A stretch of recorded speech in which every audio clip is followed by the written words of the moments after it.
say Carter 6 is trash. That's fine. That's what you want to say. But let me tell you something about my father and Carter 6. This is what I hate about you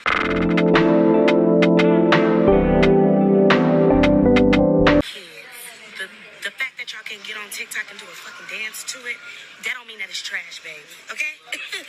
That you can get on TikTok and do a little 1-2 little viral moment for it, that don't mean that it's trash, babe. My dad was talking real shit. It's stuff on that album that you can hear in 2K, in games, at fucking malls, at all type of stuff. It's universal, my love. Y'all need to take y'all minds out of the TikTok world and get to the real bag. Whereas my dad is a lyricist, babe. My dad really talks shit. So if you can't understand it, please move silence like the GM lasagna and get the fuck out of here. Thanks. Now that's my last time.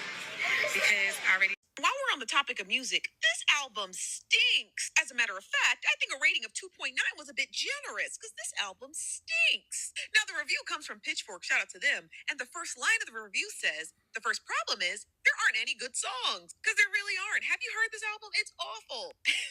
Sorry, y'all. But the review goes on to say that in 19 tracks, there are vanishingly few moments that might prove that this man, still only 42 years old, was once the best rapper on the planet. Songs feel simultaneously tossed off and over-considered. Y'all, but it continues. The review goes on to say, many of the album's beats are simply too disposable to be scaffolded of anything good. Now, I personally myself don't do music reviews, but I have been seeing a lot of people live streaming playing the full album, so I took a listen, and boy was I disappointed. And I do mean disappointed. I mean, like, there are people literally on this app and across social media who are literally remixing the songs to make them better. Typically, when people remix songs, they do it because they want to make a catchy beat. They want to also do it to chart here on TikTok and other social media platforms. But the fact that people are remixing the songs to make them better says a lot more about how devastating this album really was. And I feel as though if he was going to take this long to produce an album, he should have consulted with better engineers because this thing stinks. You know, the thing with us daddies girls is that we'll always come out to defend our fathers, even when they are inconsistent,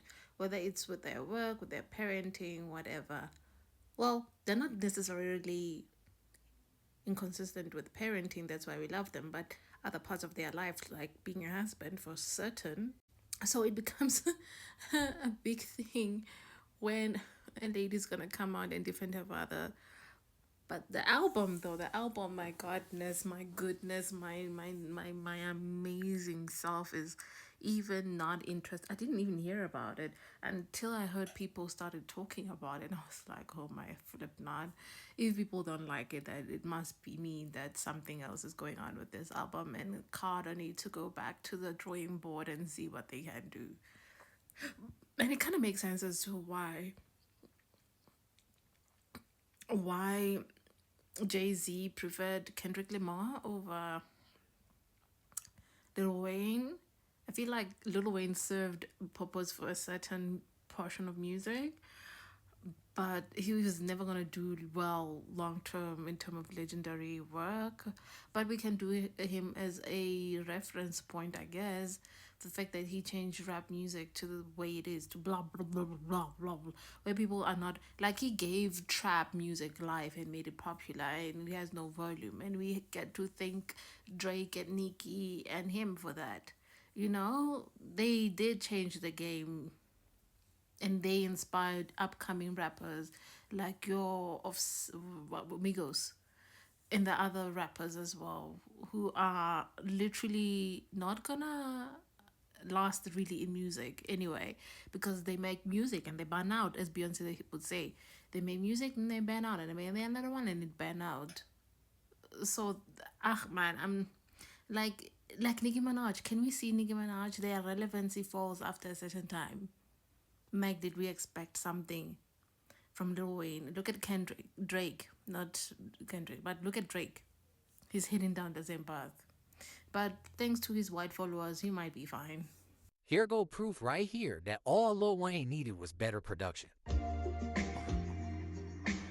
Dope, harmonies cut throat, cut a nigga head off. You looking like you firm boat, broken like Zelda Dutch. All you need is jump rope, syrup in the duff cup, 2 points like knuckles. All my niggas up dope, bands on bands in my bench, that's a drum rope. Elephant memory, what I can't remember her dope. All my beats fuck rope. Monkey on the back like Mac attacks. Buckles, boots on the track. Number has to go Dumbo. Dig a rope, elephant in the room, but I can't sit out the jumbo. Not some fucking jumbo. Big face mundos. Peach got an elephant booty, not a rough rose. He said, gas man stays, stand straight, gun smoke. Niggas with the man face, man stay snub nose. I ain't snapping up against, but you can get snuffed though, the gun boat. Come on, brah. Wayne, call me. Hey, call me, bro. That's all you gotta do. Do you know how difficult it is to be a fan of a rapper? An album comes out and you download 0 songs. Do you know how difficult it is to do that? Not one track that I walk away with and say, I'm gonna listen to this a lot. This is Celtic Shaq. This is Shawn Michaels when he came out of retirement to team up with Triple H and fight Undertaker and Kane. This is diabolical work. This is what happens when you have yes man around you. What niggas was this nigga hanging with that listened to these tracks in studio and said, yeah, nigga, drop this. This is hard. The amount of excuses that I am hearing from Wayne fans about this album. Oh, he's 50 years old, but I don't give a fuck about how old that nigga is, nigga. Nas made King's Disease. Nas made the King Disease series. Them niggas are pretty much the same age. I think Nas is older. That's not an excuse. This shit sucks. It's terrible. It's bad. It's horrific. There are no redeeming qualities of this album. Oh my God. The best thing about this album is that eventually it stops. The torture stops.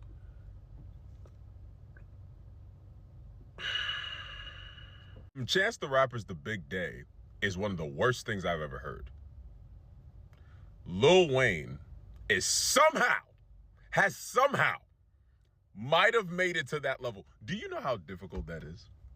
Nigga had elephant noises and oh my God, the elephant.